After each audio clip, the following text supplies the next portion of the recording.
Omubaka omukyalo wa disitulikiti y'e Bukomansimbi Veronica Nannyondo ategeezezza nti ekimuweesezaayo ebintu bino kwe kuyambako abasawo okujjanjaba abalwadde awatali kubeenyala nga batya okukwatibwa obulwadde bwa COVID-19 olw'obutabeera na bikozesebwa n'asaba Pulezidenti Museveni okuteeka ebyobulamu ku mwanjo. Gloves babadde tebayina, abasawo babadde bakozesa zino masiki za bulijjo. Kati abasawo balina masiki ze balina okukozesa. Kubanga omusawo omulwadde bw'atuuka ng'omusawo talina gloves, n'omusawo ajja kwesisiwala okumukwatako. Akulira eddwaliro lino Dr. Ponsiano Mwebe wano wasinzidde n'ategeeza nga bwe balina okusoomozebwa okuwomokka wa oxygen kubanga eddwaliro ddamba balina sirinda 9 zokka mu kifo kya sirinda 2 nga kati bamaze sabbiiti nnamba nga balina sirinda 2, ekintu ekireetera obujjanjabi okukaluba. Abaana be tuzaalisa ku ward babeerawo ku oxygen. Abalwadde bonna be tufuna tulina emergency ward bonna babeerawo ku oxygen. Ate kw'ossa kati n'aba COVID-19 betufuna kubanga kati ng'omulwadde oli atwaliddwa e Masaka agendedde ku oxygen.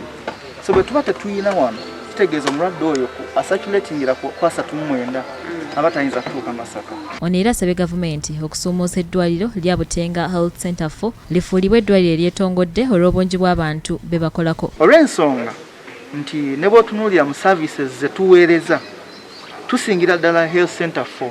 Akulira akakiiko akarwanyisa COVID-19 mu disitulikiti eno Enos Bwambale atutegeezezza nti disitulikiti y'e Bukomansimbi erina abalwadde ba COVID-19 100 nga bakafiirwako omuntu omu yekka era alaze okusoomoozebwa kwe bayitamu olw'obutabeera na ntambula ekibalemesezza okulawuna abalwadde abalina COVID-19 abajjanjabirwa ewaka. Kuba kati olawo ng'ogenda kukebera family mu community tolina ntambula ebintu tuyinza bisiba ku piki, so tulinda wetufunira motoka tulyoka ne tugenda mu field. Ye ssentebe wa disitulikiti y'e Bukomansimbi Fred Nyenje Kayiira agamba nti gavumenti mu kifo ky'okuwa abantu abakoseddwa omuggalo ensimbi eziteeke mu byobulamu okutaasa bannayuganda. Twandibadde tulowooza nti gavumenti yandibadde efaayo nnyo ku malwaliro guno okugawa ebintu ebyo ebisobola okusobozesa abasawo okukola omulimu gwabwe. Kuba kati n'ekisookera ddala nti abalwadde naddala aba COVID-19 bwe baba bakuzudde balina kujjanjabira waka. Joan Nabawes ne Betty Namawanda, BBS Telefaina, Gambuze. Gambuze omulodi w'ekibuga Kampala Saalongo Alhaji Elias Lukwago agugumbudde abakuumaddembe